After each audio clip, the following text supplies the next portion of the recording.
the fairy. Once upon a time, there was a widow who lived with her 2 daughters. The elder daughter, Hilda, was the spitting image of her mother both in appearance and in character. People would often mistake them for each other. They were both equally spiteful and haughty. The younger daughter, Charlotte, took after her father. She was modest and well-behaved, and on top of that, she was the most beautiful girl in the country. This drove her mother crazy, and she hated Charlotte as intensely as she loved Hilda. She made the girl work from morning until long into the evening, and would make her eat her meals alone in the kitchen. One of the many duties that Charlotte had to do was to fetch water twice a day from a spring which was half an hour's walk from their house. One day, the poor girl was at the spring rinsing the water jug when suddenly an old lady came up to her and begged for some water to drink. "Of course, ma'am," Charlotte replied, and filled the jug with water from the cleanest part of the spring.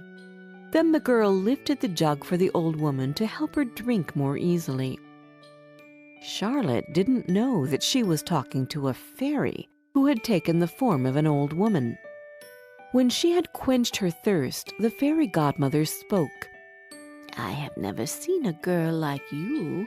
You are both kind-hearted and polite, but also very beautiful. You deserve to be gifted for this.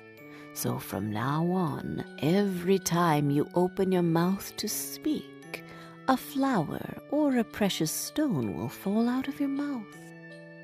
When she arrived home, her mother started scolding her for having taken so long bringing water. "Please, Mother, forgive me, please do," Charlotte said quietly, and 2 roses, 2 rubies, and 2 diamonds fell from her mouth. "My child, what is happening? Are those diamonds that just came out of your mouth?" It was the first time she had referred to Charlotte as her child. "How did this even happen? Tell me everything," her mother said. And so the girl told her all about the old woman who had asked her for water and who had then bestowed that gift upon her. "If what you are saying is true, then your sister should go to the spring as well." Then she called the elder daughter. "Hilda! Come here at once and look what's coming out of your sister's mouth. Wouldn't you like to have the same gift as her? You should go to the spring and wait until some old woman asks you for water." "Are you sure you want me to work?" the spoiled girl asked arrogantly. "Am I sure? I am telling you that you are going to that spring and you are giving that woman water, and that's my final word. Now go and get the best jug we have and go. No, run to the spring," yelled her mother. Hilda took a silver jug and set off for the spring in a most unwilling manner. Just as she arrived at the place, a beautifully dressed young woman came out of the woods and approached the elder sister. "Can I have some water, please?" It was the same fairy who had appeared to Charlotte, but this time she had disguised herself as a princess.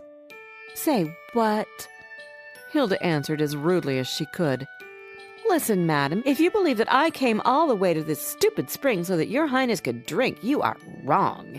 If you want some water, get it yourself." "You are not a very polite young girl, are you?"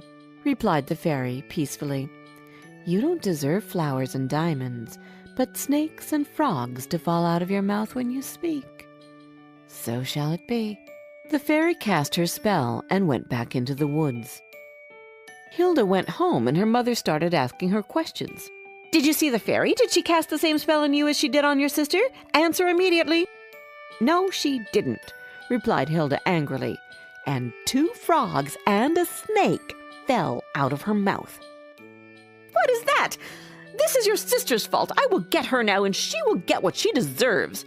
She ran to find Charlotte, but the girl escaped into the woods where she sat and cried. Suddenly, Charlotte heard the noise of horses' hooves coming her way, and a moment later, the person making the noise appeared. It was the prince. He asked the girl what she was doing alone in the woods and why she was crying. "My mother chased me out of the house, so I hid here," Charlotte explained.